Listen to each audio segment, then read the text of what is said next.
اعوذ باللہ من الشیطان الرجیم بسم اللہ الرحمن الرحیم وبہ نستعین۔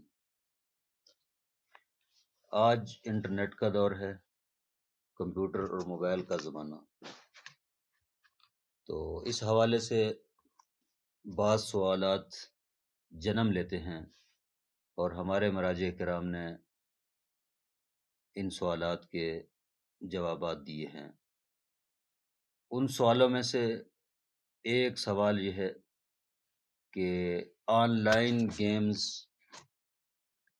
کا کیا حکم ہے۔ بہت ساری گیم اس ٹائم متعارف ہو چکی ہیں، مثلا کارڈ گیم جسے تاش کہا جاتا ہے، clash of clans, chess, billiard, یہ سب گیمیں جو ہیں آن لائن کھیلی جاتی ہیں، اور بعض گیمیں ایسی ہیں جو آف لائن بھی کھیلی جاتی ہیں۔ تو ان گیمز کا جو ایک اجمالی خاکہ وہ اس طرح ہوتا ہے کہ اس میں ایک اکاؤنٹ کریٹ کیا جاتا ہے۔ بعض اوقات وہ اکاؤنٹ جی میل کے ساتھ جو ہے متصل ہوتا ہے، یا بسا اوقات اس کا اکاؤنٹ جو ہے مستقل اس گیم کا اکاؤنٹ ہوتا ہے۔ تو بازیگر جب یہ گیم کرتے ہیں تو ان کے سکور جمع ہوتے ہیں، تو ان سکور کی وجہ سے جو ہے ان کا اکاؤنٹ اوپر چلا جاتا ہے۔ تو بعض اوقات اس کی ایک قیمتی اور مالی ارزش بھی بن جاتی ہے۔ تو اس مقام پر جو ہے دو سوالات ہیں۔ ایک تو یہ ہے کہ آیا یہ گیم کھیلنا جائز ہے یا نہیں ہے، اور دوسرا یہ کہ وہ اکاؤنٹ جو جن کو سکورز ملتے ہیں وہ اکاؤنٹ گیمر ایک دوسرے کو بیچ بھی سکتے ہیں اور اس کے بدلے میں مال پیسے بھی وصول کر سکتے ہیں۔ تو کیا ان اکاؤنٹس کو بیچنا جائز ہے یا نہیں، اس کی خرید و فروخت کا شرعی حکم کیا ہے؟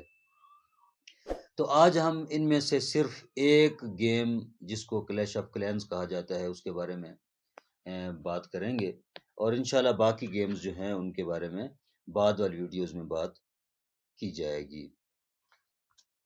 تو آیت اللہ سیستانی مدظلہ العالی اس کے متعلق فرماتے ہیں کہ ایسے اکاؤنٹس کی خرید و فروخت مطلقاً جائز نہیں ہے، حرام ہے۔ لیکن اس گیم کے کھیلنے کے حکم کے متعلق آیت اللہ سیستانی خاموش ہیں۔ فی الحال انہوں نے اپنی نظر کا اظہار نہیں کیا، لہٰذا ان کے مقلد جو ہیں وہ دوسرے مراجع اعظام کی طرف رجوع فرمائیں۔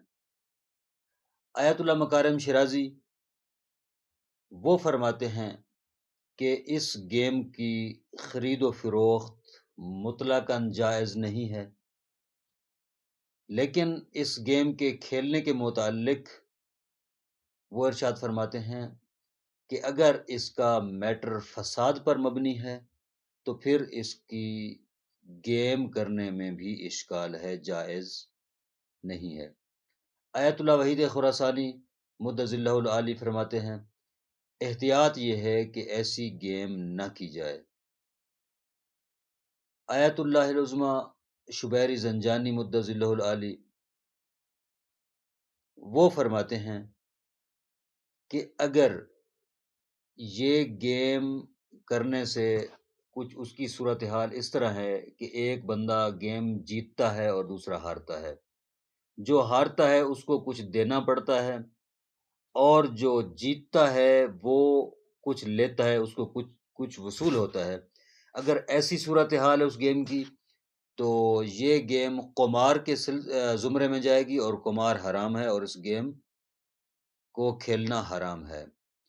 اور خرید و فروخت کے متعلق مطلقاً حرمت کے قائل ہے، فرماتے ہیں کہ اس کی خرید و فروخت مطلقاً حرام ہے۔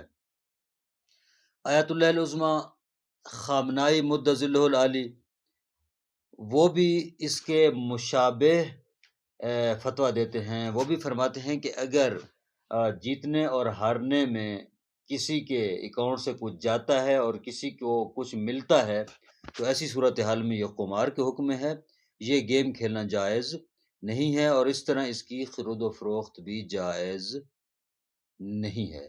دعا ہے خداوند متعال ہمیں احکام شرعیہ پر صحیح معنوں میں عمل کرنے کی توفیق عطا فرمائے۔